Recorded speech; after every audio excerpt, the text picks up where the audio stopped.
Good morning, class 12. Today is the second day of the first chapter. So, today we will start with the next part, that is the characteristics of learning. Yeah, the previous day, in the previous class, we have done all the definitions, what can be, what is learning, what are the basic features of learning. Today, we will discuss the characteristics of learning. So, first, learning is the interaction between experience and hereditary experiences.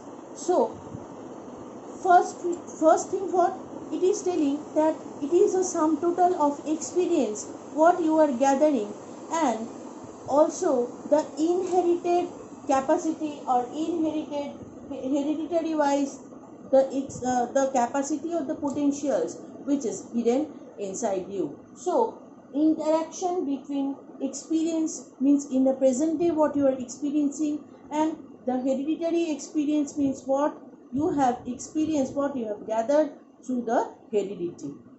Next point, learning always initiates self activity. See, when you are learning, suppose I am teaching you through online classes and you are listening it to properly, isn't it? So the process is a self activated process. Means what, here I am also conscious that what I am teaching you, and you are also conscious about what your ma'am or sir is telling or explaining it to you, isn't it? If you are not self activated, then the process of learning will not and never take place, isn't it? Yes. Third point, learning motivates individual. So why do we give a brief introduction before starting the class? Because that introductory part will help the individual, the learner or the subject, to concentrate on the particular part, that yes, why do we recapitulate the previous class in a small or brief manner, but why, what is the reason behind it? Because that is inspiring the individual, motivating the individual to grow and to concentrate on the particular chapter what today we are going to discuss. Next is learning helps in individual development of the learner. So individual development means what? See, learning, as we know, it is an interaction between two human factor, that is the teacher and the student. So or non human factor also can work. The environment works, plays a great role, but still when the process of teaching learning is going on, the two human individual, that is the student and the teacher, both are interacting, and thus what is happening, I am continuously speaking with you, I am developing, I am enriching myself, how to talk, how to explain, how to better express it in front of you, and how you individual, you are developing yourself through listening, through understanding, through evaluating what ma'am is telling, whether she is telling it correctly or not. You are evaluating, you are continuously judging. So it's a process of individual development. So through the process of teaching learning, you are developing yourself, and the teacher is also developing his or her capacity. Next point, learning creates need or vice versa. Means what? Learning creates need, or when you need something, you need to learn. Vice versa means just the reverse one. So, learning creates need, and need creates learning. Am I clear? Means what? Suppose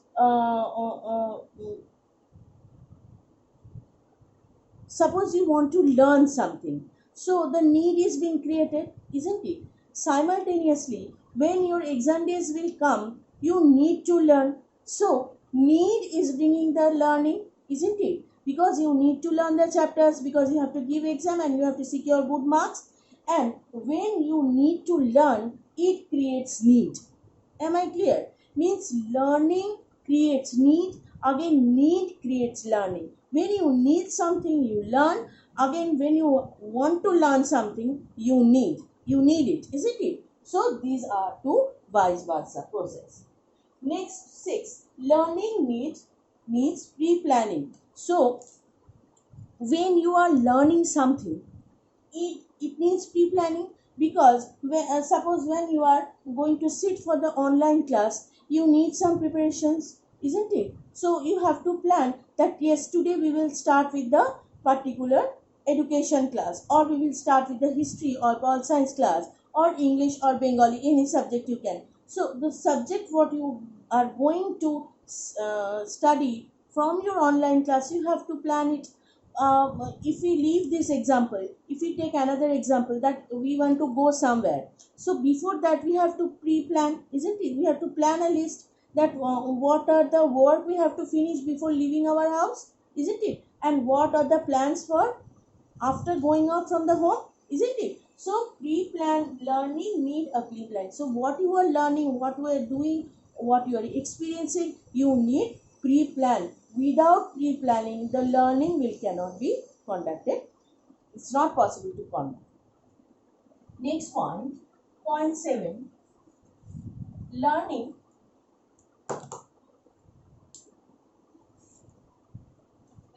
is attainment of goal. What is attainment of goal? Learning is helping you to reach the goal. These 6 points you will get in the book. Now these all extra points, more 3-4 points I will provide to you. These points you will get it in the PDF. So it is helping you to reach the goal. When you want to secure some good marks to in your exam, or some people are giving exam for their getting a better job, so they have to study well. So you are doing a handwork, anything, whatever you do in your life, you need some training and learning, and that will help you to reach the goal. Next is learning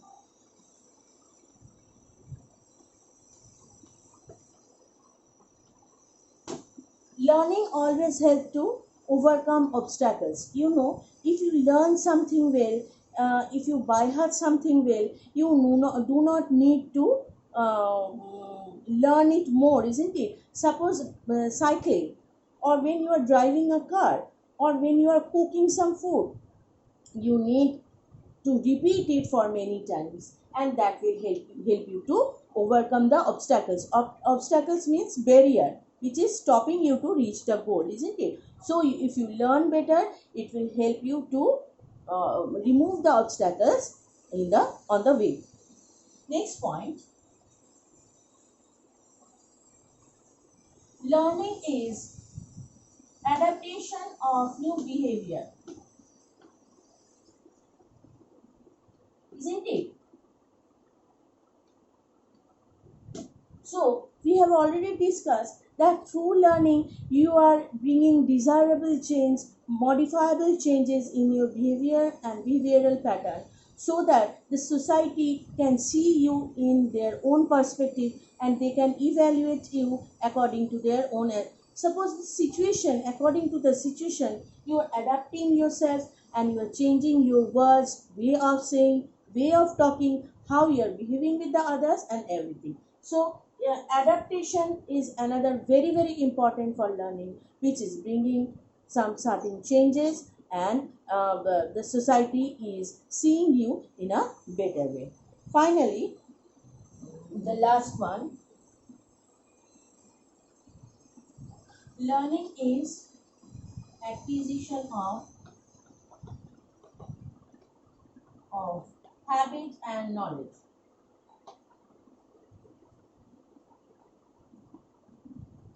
So acquisition of habit and knowledge means what?